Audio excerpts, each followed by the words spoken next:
Olá, sejam bem-vindos ao Saber Viver, um programa para seu envelhecimento, para sua velhice e para seu longeviver satisfatório. Estamos recebendo hoje, na verdade, é o retorno da doutora Isabela Vegetti. A doutora Isabela Vegetti é médica geriatra e escritora. Seja bem-vindo, doutora Isabela, ao nosso programa 60 Mais, Saber Viver 60 Mais, aqui na TV Assembleia Canal 7. Obrigada, Francisco, pelo retorno. Me sinto à vontade, já estou em casa e pronta para o nosso bate-papo sempre enriquecedor. Eu vou para papo reto. Como abordar questões como a espiritualidade e significado da vida com a pessoa idosa? Que eu sei que a senhora é muito religiosa. Já começou começando, não foi? Realmente essa é uma questão importantíssima, né? Faz parte dos pilares, dos cuidados que a gente tem que ter nesse processo de envelhecimento, mas é uma questão também extremamente delicada. E eu vou tentar lhe explicar de forma prática, mostrando como eu faço a abordagem em consultório, para que você entenda como é delicado e cuidadoso, e no final você vai entender como é importante a gente trazer para o nosso cuidado, né, na medicina essa questão.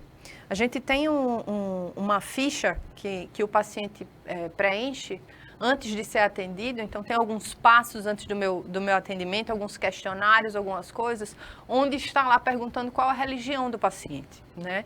E aí muitos se perguntam, o que é que vai influenciar? Meu tratamento vai ser diferente dependendo da minha religião? Não, mas a abordagem sim, né? E algumas questões, uma das partes da anamnese feita em consultório está relacionado às emoções, a parte psíquica, a traumas, e muitas vezes a parte religiosa, dependendo da parte espiritual, dependendo da forma que ela foi desenvolvida, dependendo das experiências de vida que aquele paciente teve, um processo de adoecimento pode começar ali. Ou ele pode também terminar ali. Porque hoje a medicina explica que o desenvolvimento da espiritualidade, em fins mais práticos, o ato de orar, ativa pontos cerebrais, quanto do lobo frontal e quanto do lobo parietal, onde estimula a liberação de neurotransmissores, alivia o processo de dor. É considerado pela própria ciência como algo curativo. Então, tem alguns pacientes onde uma das formas que a gente tem de abordar o processo do adoecimento dele é utilizando da própria espiritualidade dele. Em outros pacientes, a gente consegue identificar que o processo de adoecimento dele vem da própria espiritualidade dele mal conduzida, né? Eu já tive pacientes que tiveram experiências de estudar em colégios religiosos, colégios internos, e terem experiências de vida que foram tão traumáticas naquele processo, na forma que foi abordado, que impactou completamente no processo de envelhecimento, no desenvolvimento de doenças, né? Então, são coisas que estão muito interligadas e que a gente tem que ter essa sabedoria de abordar para que a gente tanto use para fins curativos, como já está descrito na ciência, que a espiritualidade é curativa, né? Como também para a gente identificar se não é a causa de grandes problemas na vida de algumas pessoas, para que a gente possa trabalhar nesse contexto e minimizar o processo de adoecimento. Então é algo fundamental. Corpo, alma e espírito não se desconectam. Alguns conceitos gerontológicos abordam que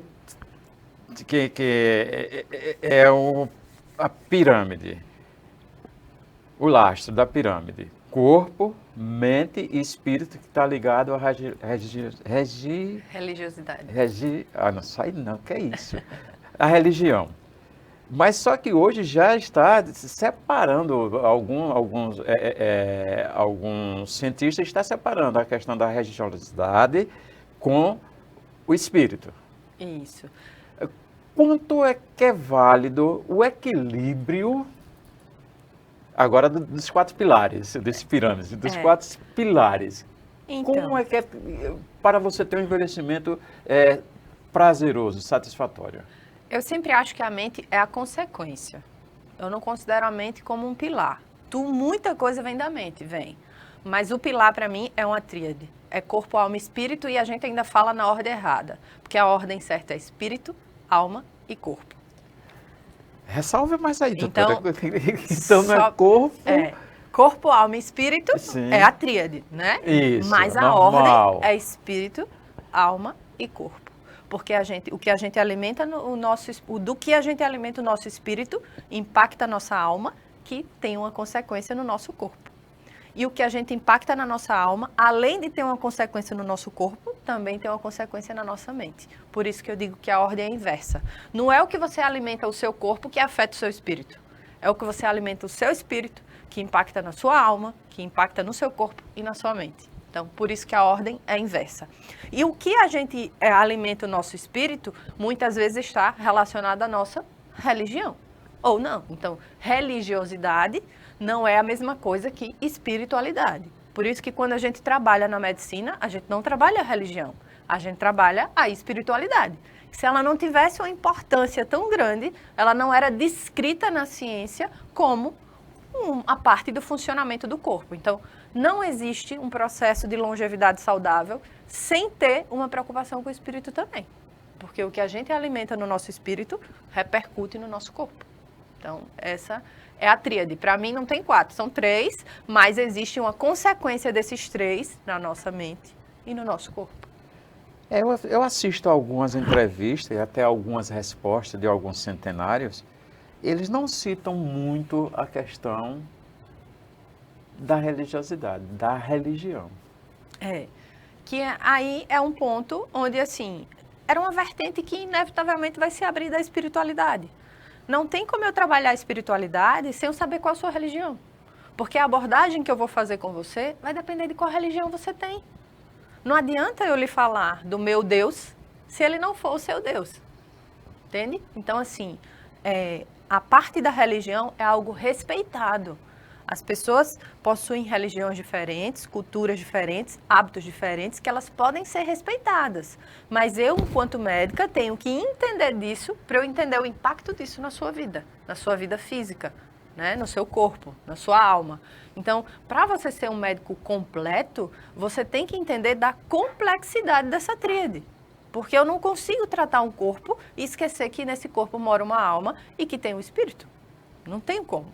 Né? Então, se existe um impacto cientificamente provado no seu corpo, faz parte do estudo da doença e da saúde eu entender a sua espiritualidade. E para isso eu vou ter que me aprofundar no que você entende por religião, qual a sua religião, como são os seus hábitos, o que é que você cultua, para eu entender o reflexo daquilo no seu corpo. Vamos lá. Então, o idoso, sessentão, que tem um estilo de vida que ele capta os prazeres biológicos, psicológicos, na dança, na viagem, e esquece lá a questão espiritual. Tá. Então, vamos lá. Essa já é um tipo de exposição. Não é porque eu não estou dentro de uma igreja, ou não é porque eu não estou orando, que eu não estou tendo um estímulo espiritual. A música, ela traz uma ativação espiritual, dependendo da música que você está ouvindo. O ambiente que você frequenta, ela lhe traz um âmbito espiritual, mesmo que não seja a igreja. Então, por isso que a nossa importância de onde esse idoso está, o que é que esse idoso está frequentando? Do que é que ele está se alimentando? Eu falo idoso porque a gente está falando para o idoso, mas isso serve para qualquer pessoa. Isso. Então, do que eu estou me alimentando? Se eu trouxer para fins práticos, eu vou fazer você relembrar várias situações de lugares onde você esteve e que você saiu, poxa, como eu estou com que ambiente carregado, eu entrei tão bem, com o astral tão bom, eu estou saindo tão derrubado. Ou então, que ambiente de paz, de luz, que pessoa, eu estou perto daquela pessoa e depois eu estou me sentindo tão bem, estou sentindo uma sensação tão boa. Então, independente da vertente religião ser algo trabalhado por aquele idoso, ele tem que ser lembrado que qualquer lugar que ele frequenta, que tudo que ele escuta, que tudo que ele vê, que tudo que ele está estimulado e aberto, está tendo um impacto espiritual para ele.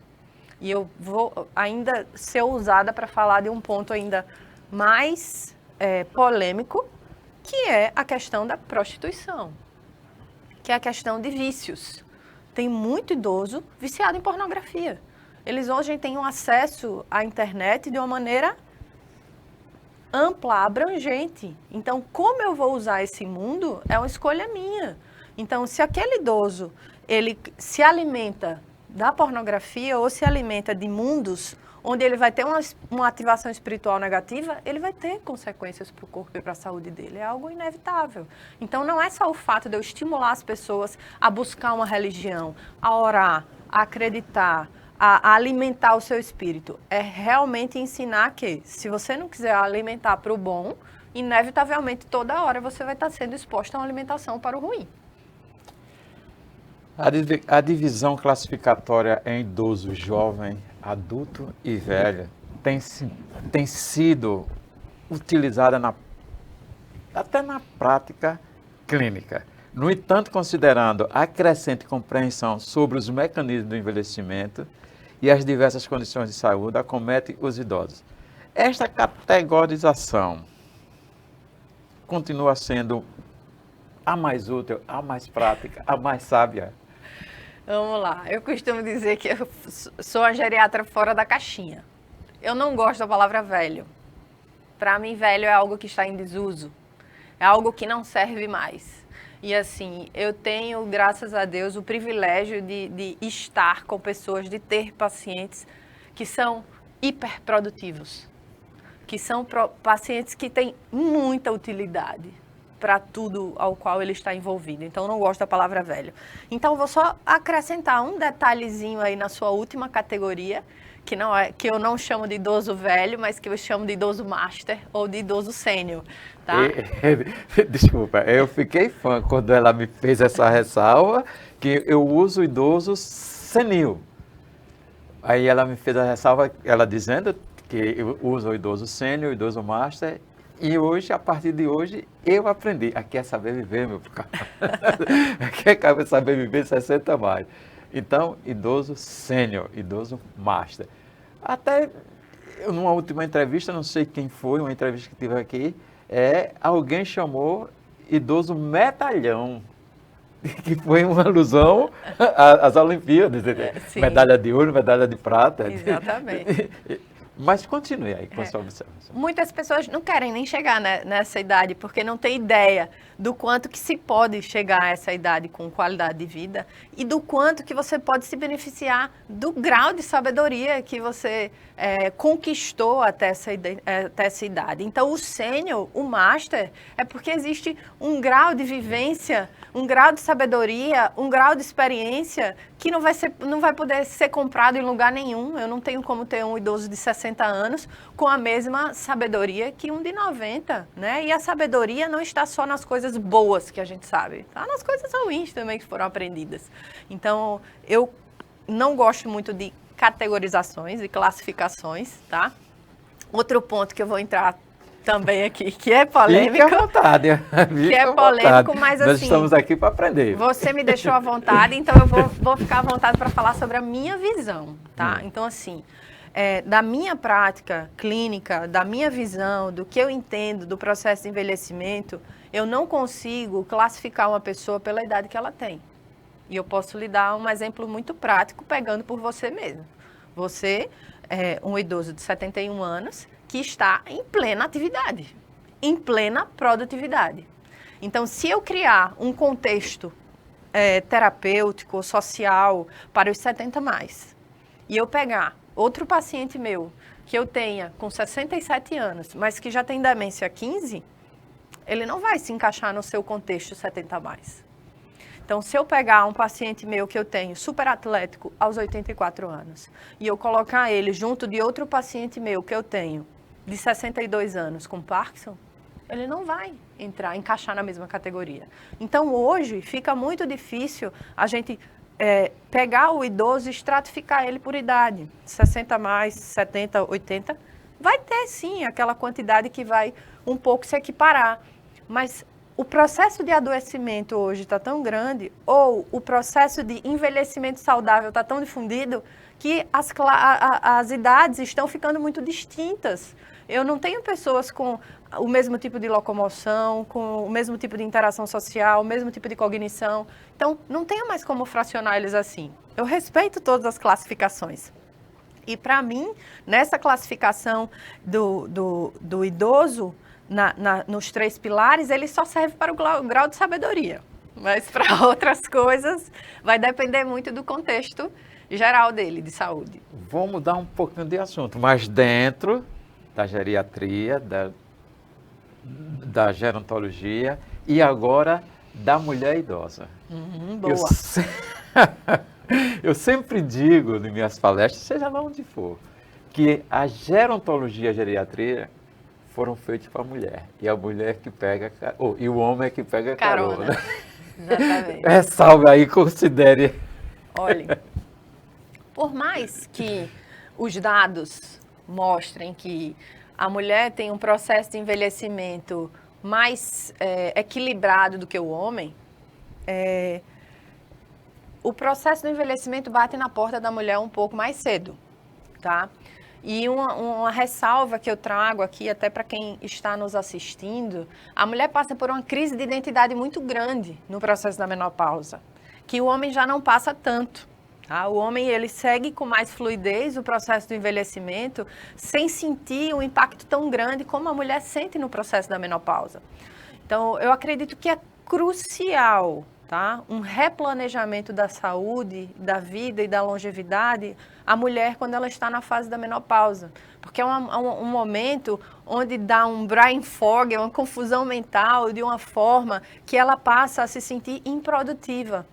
Ela passa a se sentir incapaz. Então, por muitas vezes, quando esse período da menopausa ele não é bem abordado, é um momento onde essa mulher entra num casulo e o processo de envelhecimento dela acelera de uma maneira gigante. Então, ela entende que a partir dali ela não tem muita mais serventia. E eu falo em todos os pilares, eu falo no pilar sexual da vida dela, eu falo no pilar de autonomia, no pilar de produtividade laboral. Então, quando essa menopausa, esse climatério, ele é abordado da maneira correta, a gente consegue manter essa mulher produtiva por muitos, muitos, muitos anos. Então, ela vai ser uma forte candidata para ser uma 70 mais ou 80 mais, sem sentir tanto o processo de envelhecimento. Então, foi muito pertinente você puxar esse ponto do envelhecimento da mulher, porque por mais que o homem também tenha um processo da andropausa, isso é sentido pelo homem de uma maneira muito mais tardia do que pela mulher, ele nem de uma maneira mais leve. Ele nem sabe. Que muitas vezes, se ele também tivesse um conhecimento maior sobre a andropausa, ele poderia reconhecer as mudanças no comportamento da sua saúde e do seu metabolismo de uma forma que não lhe gerasse insegurança. Porque muitas vezes o homem faz, meu Deus, eu estou muito doente. Mas, às vezes, é só uma carência hormonal do processo da andropausa que justifica quase tudo que está acontecendo no dia a dia dele, mas que não foi abordado numa consulta, não foi explicado, não foi planejado, não foi dada a opção de modular esses hormônios para que ele continuasse numa hiperprodutividade por muito tempo.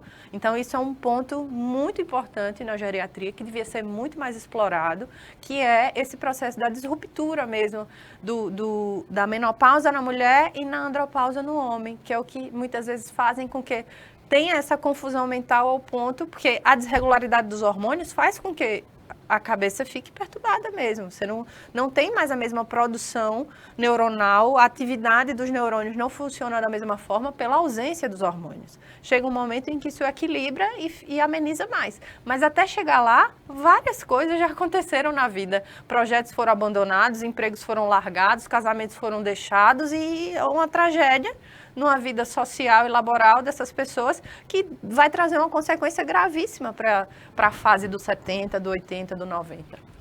Falar em fase de 80, 90, hoje em dia tem uma onda dos oitentões ser excepcionais, ser sensacionalista. E a senhora já até ressaltou que não gosta muito de fazer assim. Mas vamos conversar um pouquinho sobre os 80, os oitentões hoje em dia. Então, é algo também que continua sendo difícil para mim, porque 80 metabolicamente falando, é uma fase em que o paciente ele vem de uma vida com já hábitos de muitas vidas que com certeza trouxeram grandes consequências. Perdeu alguns gaps de tempo, de time, de poder fazer alguns tipos de abordagem que não foram feitas e carrega algumas comorbidades. Então, essas comorbidades ou essas situações que estão mais comumente na vida do 80+, traz para ele um grau de insegurança, né, de improdutividade, e se ele não for recolocado, né, dentro da própria família, dentro da sociedade ou terapeuticamente falando, ele vai evoluir e vai andar para um processo de envelhecimento não saudável de uma maneira muito mais rápida, por não entender a funcionalidade que ele ainda tem no auge dos 80 anos. Então, é algo que deveria ser muito visto e trabalhado. É como se fosse trabalhar uma transição? Isso. A transição, ela vai ser muito personalizada, muito pessoal. Cada um vai ter uma transição. Mas considerando que, no geral, 80 anos seria uma transição, um limiar, né, comum de uma transição para o homem, com certeza era algo que deveria ser colocado uma lupa e ser trabalhado de uma maneira muito mais intencional. Eu acredito que essa é uma fase onde a gente poderia evitar um avanço do processo do adoecimento ou do envelhecimento não saudável nesses homens, porque também existe um marco descrito na literatura, que a partir dos 80 anos existe um declínio maior para os homens. E esse declínio está por essa disruptura, nesse marco temporal de eu não saber mais onde eu estou associado. Principalmente quando aos 80 eu não tenho mais as esposas, aos 80 eu não tenho mais tanta presença dos filhos, aos 80 eu já estou aposentado há 20 anos, então eu já perdi a funcionalidade. Então essa coisa de aposentadoria para mim é uma catástrofe na vida e no envelhecimento de qualquer um. Eu acho que você poderia, sim, ter um planejamento para você se aposentar daquilo, mas tem que ter uma outra vertente depois desse processo da aposentadoria, que não fosse na mesma intensidade, mas que continuasse trabalhando o propósito de cada um, trabalhando os sonhos de cada um. Então, reconectar esse idoso de 80 anos com pessoas que ainda têm propósitos, sonhos, utilidade e produtividade é muito mais eficaz do que eu reconectar ele com pessoas que estão também na mesma situação, entende? Então, quando eu falo aquela questão de diferenças de idade, é por isso. Às vezes, o mais produtivo estimula o menos produtivo. A coletividade é isso aí. Eu juntei essa pergunta agora na minha memória e juntei com uma resposta que a senhora deu sobre a mulher, a potencialidade da mulher idosa. E aí eu faço uma interrogação. A mulher, ela está mais ativa nos contextos sociais de entretenimento, de brincadeira, de dança, de tudo. É porque a mulher tem uma diferença no autocuidado, né? Também é culturalmente, né? Culturalmente falando, a mulher ela tem uma preocupação com o corpo, com a mente, com a saúde dela de uma maneira muito mais exponencial do que o homem. Eu estou dizendo isso porque a senhora falou que teve um impacto da questão hormonal. Exatamente. Aí, mas são todas, porque eu vejo nos clubes 90% mulheres. Mas aí o que a gente vai fazer? A gente vai ressaltar para a parte social, onde o impacto desse convívio social para essa mulher é tão importante quanto uma reposição hormonal. Ajuda na Exatamente. A mulher ela tem um poder de ser mais resiliente, né, de se transformar, de renovar, de renascer muito maior que o homem. Então, por isso que quando o homem perde a sua esposa em uma determinada idade, parece que a vida dele acabou ali. A mulher, você vai ver que com o tempo ela pode estar lá na dança, ela pode estar lá num grupo com outra mulher. Então, assim, são características do sexo mesmo. Então, a mulher, por mais que ela também tenha muitas consequências metabólicas derivadas da menopausa e do processo da senescência, ela está mais aberta a isso do que o homem. Por isso que a gente vê elas com mais frequência. Tá vendo, meu compadre? Vamos nos juntar, vamos fazer Clube dos Homens. O Clube do Bolinha. Vamos falar agora sobre geriátricos. A bola é toda sua. Então, você hoje está me colocando numa saia justa, né, Francisco? Eu pensava que você gostava de mim, né? Então, vamos lá.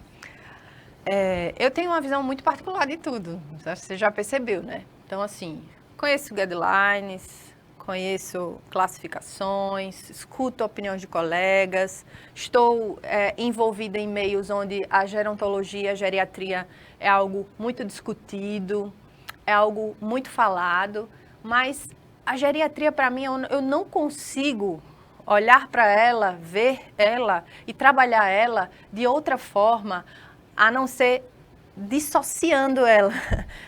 Não sei se essa é bem a palavra. Então, assim, saindo da categorização do velho ou da pessoa de mais de 65 para ser a vida das pessoas.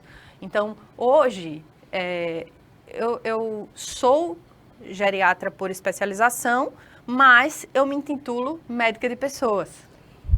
Então, a medicina para as pessoas é isso. O que é que inevitavelmente vai acontecer na vida de pessoas? Envelhecimento. E ele não começa aos 60, ele começa a partir do momento que a gente nasce.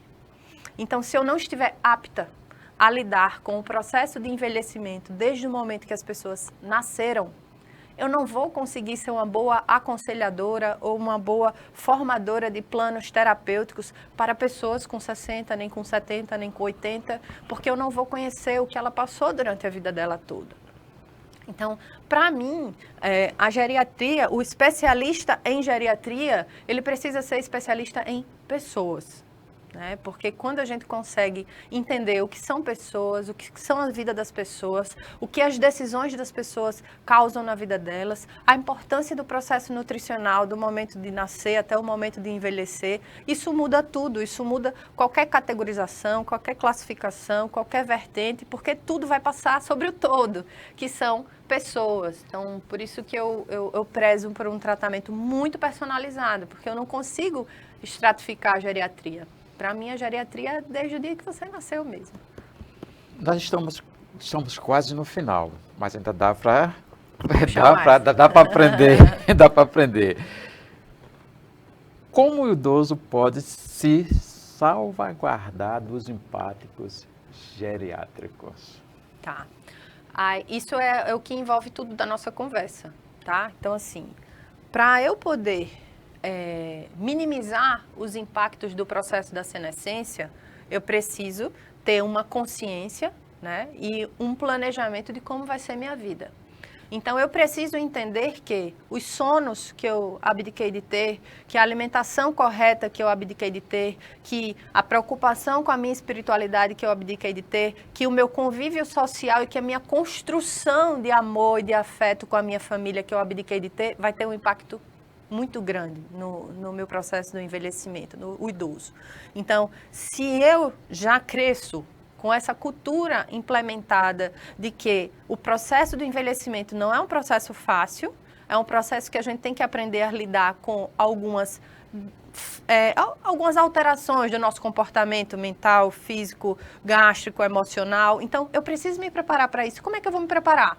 Uma coisa muito importante, banco de músculo. Eu tenho banco de músculo? Se eu não tiver banco de músculo para o meu processo de envelhecimento, eu não tenho autonomia, eu não tenho mobilidade, eu não consigo morar sozinho, eu não vou conseguir sair para resolver minhas coisas, manter minha autonomia por mais tempo. Se eu não tenho uma preocupação com as minhas emoções, com o gerenciamento das minhas emoções, eu vou terminar sendo idoso como? Porque eu já sei que o idoso ele já tem uma mudança de humor. Ele já tem uma capacidade de lidar com as emoções diferentes, porque ele já não tem a mesma quantidade de hormônio, porque os neurônios não trabalham na mesma velocidade. Então, se eu construir e tiver uma preocupação com o meu gerenciamento de emoções, eu não vou chegar na minha fase idosa depressivo. Eu vou chegar na minha fase idosa sabendo lidar com as minhas preocupações, porque isso já foi uma rotina durante minha vida. Se eu tenho um hábito de ter uma rotina construída, para que nessa rotina eu consiga alimentar o meu espírito de uma boa maneira, se eu consiga alimentar o meu corpo de uma maneira nutritiva, se eu consigo ter uma atividade física diária, se eu consigo ter um tempo de sono adequado, a gente sabe que das 9 horas da noite até meia-noite, cada hora de sono vale 2. horas de sono reparador. De meia-noite em diante, cada hora de sono vale 20 minutos. Então, se eu sou um adulto, ou um jovem, ou um idoso, que eu não tenho preocupação de dormir na hora certa e de acordar na hora certa, por mais que o processo da senescência me traga consequências de sono, eu não vou ter uma boa qualidade mental, eu não vou ter uma boa cognição.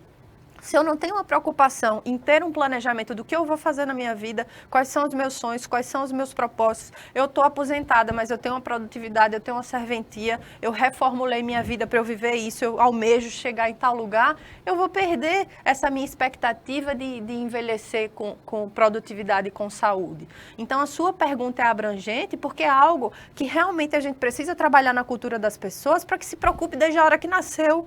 Não é depois da hora que chegou o momento de ir para o geriatra. Mas muitas pessoas me perguntam, que idade eu devo ir para o geriatra? Quando você nascer, pode visitar um geriatra que ele já vai te dar uma recomendação. Tu vem daqui a tantos anos, mas nesses tantos anos faz isso, faz isso, faz isso, se preocupa com isso. Então, por isso que as portas de hoje da nossa clínica é aberta para qualquer tipo de idade, porque a gente nasceu com o propósito de ensinar as pessoas a envelhecer, de mostrar a importância da vida, principalmente baseado na nutrição. Hoje não tenho como eu ter uma qualidade mitocondrial, uma qualidade metabólica, uma qualidade de memória, uma qualidade comportamental, uma qualidade de emoção, se eu não tenho cuidado com o que eu estou consumindo. E isso a gente sabe que dá trabalho. É algo que a gente não consegue parar em 5, 10 minutos e conversar sobre isso e eu deixar você sabendo como é que você tem que tocar a sua vida nesses aspectos. Então, é realmente um processo de acompanhamento, de cuidado, uma pessoa para estar ali lhe orientando, traçando com você planos, refazendo seus planos de acordo com o ciclo da sua vida, lhe orientando como você se reconectar com alguns ambientes, ou então como você procurar outros, quais são os lugares que eu devo ir, quais as pessoas eu devo me conectar, como é que eu faço para eu resolver essa limitação, como eu me adequo a essa modificação na minha vida. Então, é um trabalho a longo prazo, entendeu? Que a gente envelhece junto, vai fazendo isso junto. Muito obrigado, doutora Isabela. O nosso programa se enriqueceu de saberes, o qual eu agradeço muito a senhora. Não foi mole ela vir aqui, não foi mole para ela estar aqui, a agenda dela, graças a Deus. E assim, eu deixo aí alguns minutos, alguns segundos para a senhora, que nosso programa já terminou, para a senhora fazer sua consideração final. Eu que agradeço mais uma vez estar aqui participando com você, Francisco. Eu deixo aí a oportunidade para que quem ainda não conhece meu trabalho, entra lá na minha página no Instagram, doutora Isabela Vegete. Lá vai ter alguns vídeos instrutivos, onde pode ajudar vocês a ter um processo de envelhecimento com mais saúde, com menos dependência, né? E fico à disposição para que todos que trabalham com a geriatria, com a gerontologia, a gente possa unir forças, conversar e discutir para ter um planejamento para ajudar o máximo de pessoas que a gente puder a poder chegar nessa fase do envelhecimento com mais autonomia, mais vigor e mais saúde. Reforço minha gratidão, a senhora passar esses conhecimentos para a gente, e a você, meu telespectador, esta edição e outros ensinamentos do Saber Viver 60+, você revelar no nosso canal do YouTube, TV Assembleia, programa Saber Viver 60+. E no nosso canal Saber Viver 60+. Até mais.